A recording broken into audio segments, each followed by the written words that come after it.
School of ম্যাথে এই পর্বে তোমাদের স্বাগতম। আশা করি তোমরা সবাই ভালো আছো। এবার তোমাদের জন্য আলোচনা করব 29 নম্বর প্রশ্নটি। সৃজনশীল এই প্রশ্নের উদ্দীপকে বলা হলো একটি ঘরের প্রস্থ দৈর্ঘ্যের 3/2 অংশ।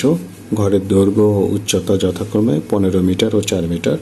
মেঝের চারিদিকে 1 মিটার ফাঁকা রেখে 50 সেন্টিমিটার বর্গাকার পাত্র বসাতে হবে।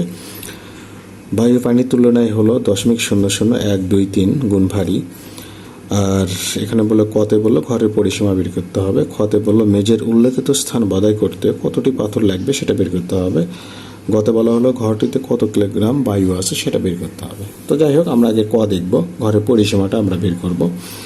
এখানে ঘরের প্রস্থ দৈর্ঘ্যের হলো 3/2 অংশ। আবার ঘরের দৈর্ঘ্য কিন্তু 15 মিটার। সেক্ষেত্রে আমরা এখান থেকে আগে প্রস্থ বের করে নেব। আমরা তাহলে লিখতে পারি 29 নম্বর ক, ঘরের দৈর্ঘ্য 15 মিটার, এটা আমরা লিখে নেব। তাহলে ঘরের প্রস্থ দৈর্ঘ্য এর 3/2 এত মিটার। তাহলে 3 5 15, 5 × 10 মিটার আমরা প্রস্থ পেয়ে গেলাম। এখন পরিসীমা মানে কি? 2 × দৈর্ঘ্য প্লাস প্রস্থ, 2 × দৈর্ঘ্য প্লাস প্রস্থ। এখন 2 × দৈর্ঘ্য হলো তোমার কত? 15, প্রস্থ হলো কত? 10। তাহলে 2 × 25 মানে কি? 50 এত মিটার। এটা আমরা ওই ঘরের পরিসীমাটা পেয়ে গেলাম।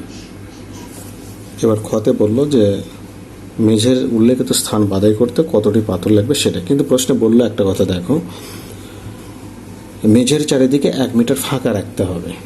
তো আমরা যদি আয়তাকার ঘর চিন্তা করি এরকম, খ নম্বর,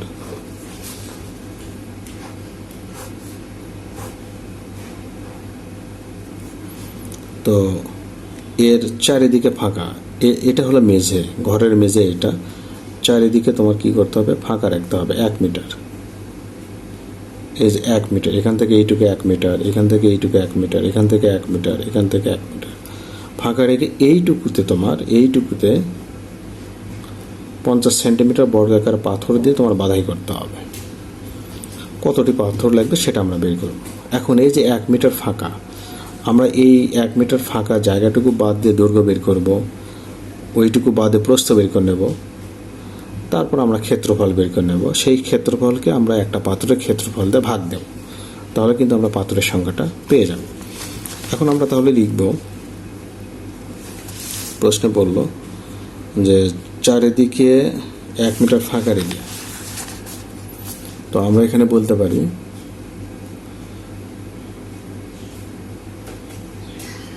চারদিকে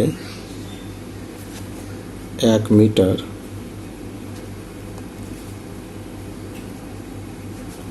ফাঁকা রেখে ঘরের দৈর্ঘ্য আমরা লিখব। তাহলে দৈর্ঘ্য হলো আমাদের কত? 15 মিটার। তো 15 থেকে তুমি 2 × 1, কারণ এই পাশে 1 এই পাশে 1, এই কারণে 2 × 1 এত মিটার। তার মানে 15 থেকে 2 বাদ দিলে 13।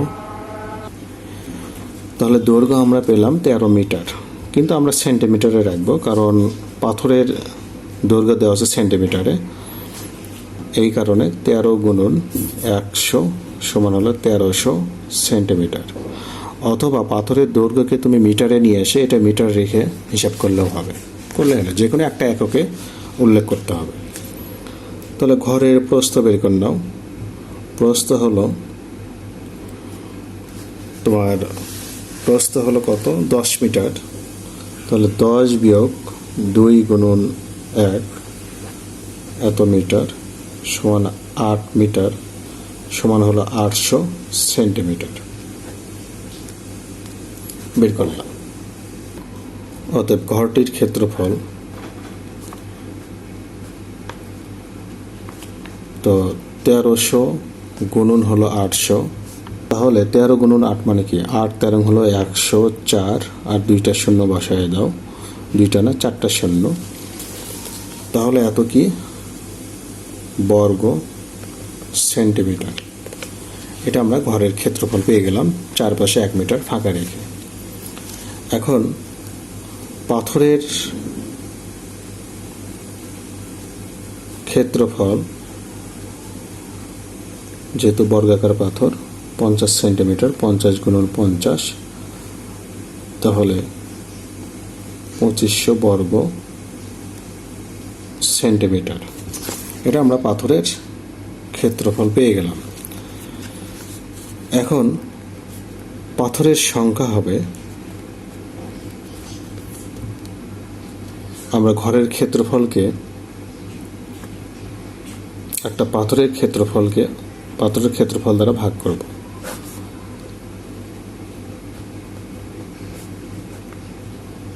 দুই শূন্য বাদ দাও, তাহলে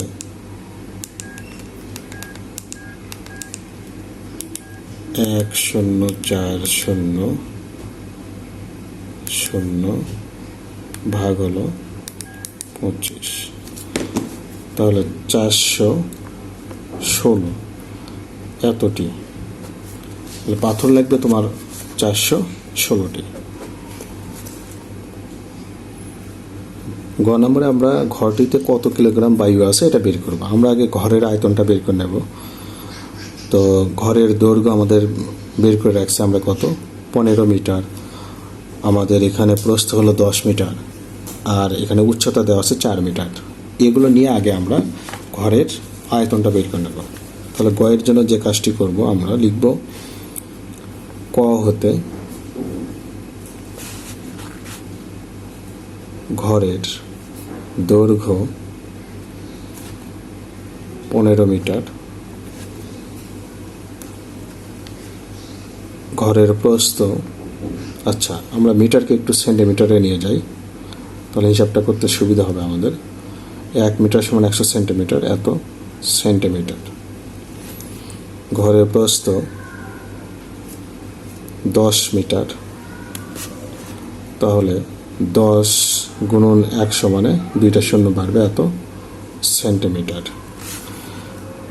ঘরটির উচ্চতা 4 মিটার, তার মানে 400 সেন্টিমিটার। এখন ঘরটির আয়তন, তাহলে 1500 গুণন 1000 গুণন 400, তাহলে 4 15 60 শূন্য, আর এখানে 2 4 3 7 মানে 2 আর 3 5 আর 2 7টা শূন্য বাড়বে, 2 4 6 7 এত ঘন সেন্টিমিটার। এখন ঘরের আয়তন এটা মানে কি, ঘরের ভিতরে যে বায়ু থাকবে তার আয়তন কিন্তু এটাই। অতএব বায়ুর আয়তন এটা 2 4 6 8 4 6 8 এত ঘন সেন্টিমিটার। এখন আমরা জানি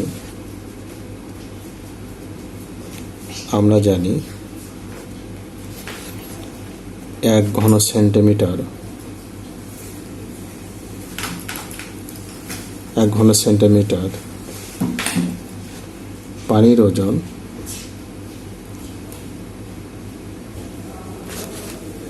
1 গ্রাম।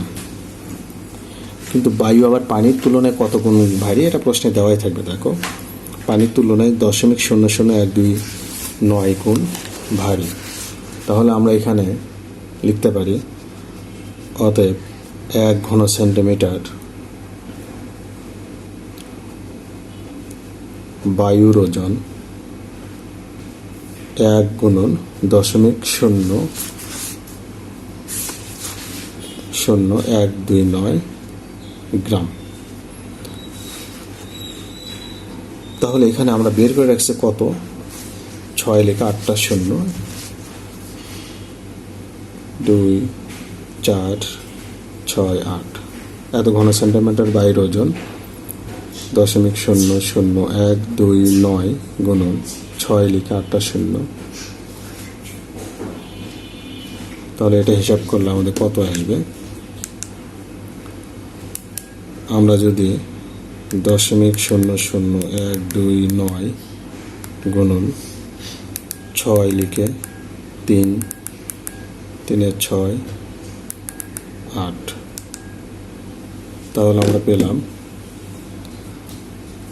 774 লিখে 3টা শূন্য এত গ্রাম।